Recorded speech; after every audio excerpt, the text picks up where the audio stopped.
Good day, everyone. We are the Vanquishers group, and welcome to our presentation. Now, the first that we are going to present is the 21st century teaching and learning attributes through graphic organizer. 21st century is the word infuses hopes, expectations, and regards of the highest order. And 21st century learning obviously has to be something unconventional and often new. Why? It is because this is the era of technology, competition, and evolution. And so much for that. So the first or one of the attributes of 21st century is that education is integrated and interdisciplinary approach. It's because it encourages students to see the interconnectedness and interrelationship between curriculum areas. It helps learners get a unified view of reality and enhances their capability to acquire real-life skills. Another attribute of 21st century are technologies and multimedia. Education in the 21st century makes a full use of available information and communication technology, or ICT, such as computer and the internet. Also, multimedia, like, for example, audio and video-based instruction to improve learning and teaching activities. Next attribute is a global classroom. This attribute implies that teachers need to include current global issues or concerns, such as peace and respect for cultural diversity, climate change, and global warming in classroom discussion. Students are encouraged to react and respond to issues as part of their roles as global citizens. So, another attribute of the 21st century teaching and learning is creating or adapting to a constant personal and social change and a lifelong learning. One of this is to encourage active participation and experimentation with ideas among students. Students will be expected to learn by their own. When students own their learning, it sticks with them. The practice of learning from mistake is one of the best lifelong learning skills anyone can master.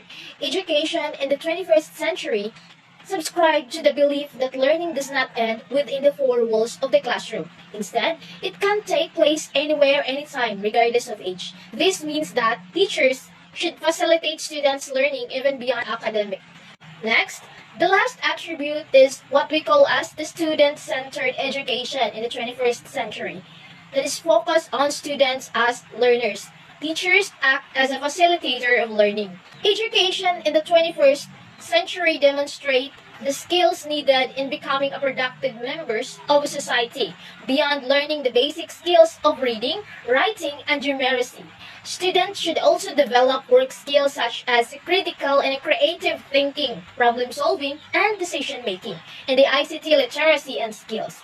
So, therefore, it implies that teachers should possess those skills first before their students. So, once again, graphic organizer shows the attributes of the 21st century teaching and learning. Those are the following: the integrated and the interdisciplinary approach, technologies and multimedia, global classroom, creating or adapting to constant personal and social change and lifelong learning, and the last one, which is the student center. Now, let's proceed to the Asian country that we've chosen, and that is Malaysia.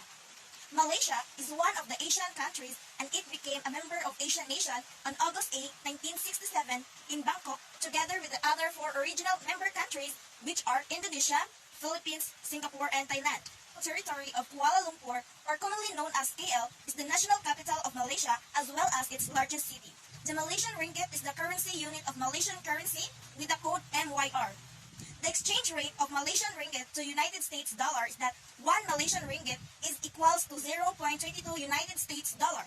The Malaysian exchange rate to Philippine peso is that 1 Malaysian ringgit equals 12.83 Philippine peso. The official language in Malaysia is Malay or Bahasa Malaysia.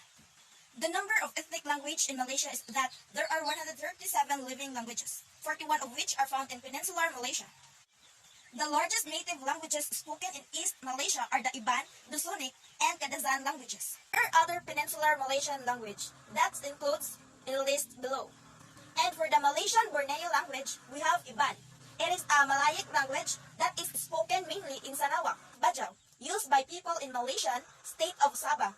Tausug, spoken by more than 205,000 people in eastern Sabah. Other native Malaysian languages, of course, which are first, Chinese. Mandarin is used to educate children in Chinese schools in Malaysia. Tamil. Various dialects of Tamil are spoken within Malaysia. Other Indian languages spoken in Malaysia include Gujarati, Hindi, Bengali, Malayalam, Punjabi, Telugu, and Urdu. English. English language is widely spoken as a second language in Malaysia due to the country's colonial history. Lastly is the Creoles. This includes Kristang, Zamboangueño, Manglish, an English-based Creole that's rich with Malay, Tamil, and Chinese influences. Languages of instruction used in Malaysia, which is the Malay language. National secondary schools use Malay as the main medium of instruction because Malay language is the national language of Malaysia, while English is a compulsory subject in all schools.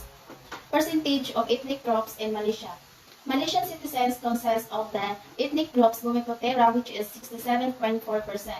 Among the Malaysian citizens, the Malays was the predominant ethnic group in peninsular Malaysia, which is constituted 63.1%. The population of Malaysia. The total population of Malaysia in 2022 is estimated at 32.7 million as compared to 32.6 million in 2021. With an annual population growth rate of 0.2%, the decline in population growth rate is due to the lower number of non-citizens from 2.6 million on 2021 to 2.4 million on 2022. The type of government in Malaysia. The government of Malaysia, officially the federal government. It is a federal constitutional monarchy. The federal government adheres to and is formed by the country's federal constitution, which is the final authority on the land. The federal government operates on the basis of power separation as outlined in Article. The name of the agency who took care of their education in Malaysia. It is a Malaysian Qualification Agency, known as the MQA. It is a statutory body established under the Malaysian Qualification Act 2007 to accredit academic programs offered by all higher educational institutions, which is compulsory. The number of primary schools, including the private and public in Malaysia. In 2020, 7.8 government-aided primary schools in Malaysia and 126 private primary schools.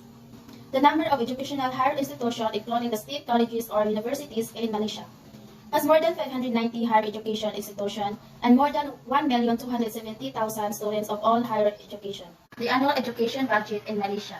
Education Ministry to receive highest ever allocation of 52.6 billion. Higher Education Ministry to get 14.5 billion. Government agrees to provide back to school aid of 150 expected to benefit 3 million students. Budget to their national budget. 2021 was 16.37%, 0.93% increase from 2020. 2020 was 15.44%, a 2.24% decline from 2019. Overall literacy of adults for the last 30 years indicate years and its literacy rate 95% in 2019 increased from 82.9% in 1991 to 95% in 2019, growing at an average annual rate of 2.32%. Overall literacy rate of male adults for the last 30 years indicate years and its literacy rate. More males than females. In 2020, 16.8 million males and 15.9 million females. Overall literacy rate for female adults for the last 30 years. In 2021, 95.76% is the female literacy rate. Between 2010 to 2021, the female literacy rate in Malaysia decreased by 2.7%. On a year-on-year basis, the literacy rate decreased by 0.4% in 2021. School structure or format. The school system is structured on a 6 plus 3 plus 2 plus 2 model with 6 years of compulsory primary education beginning at age 7, followed by 3 years of lower education or secondary education, 2 years of upper secondary, and 2 years of pre-university senior secondary study. Length of academic calendar. Include the month started and month ended. The university year commonly begins in the latter part of February or during early March and ends with the month of October. Teacher to student ratio. This statistic shows the pupil to teacher ratio in primary education in Malaysia from 2005 to 2017. In 2017, the pupil to teacher ratio in primary education in Malaysia was approximately 11.8 pupils for every teacher available. Future plans for their education aims to provide opportunities for quality education to all Malaysians from preschool to tertiary level in terms of access, equity, and quality. Also aims to improve the efficiency and effectiveness of education management. 10 University in Malaysia. University Malaya, Kuala Lumpur University Putra, Malaysia or UPM. Seri Kimbangan University Kebangsaan Malaysia or UKM. Bangi University Sains Malaysia or USM.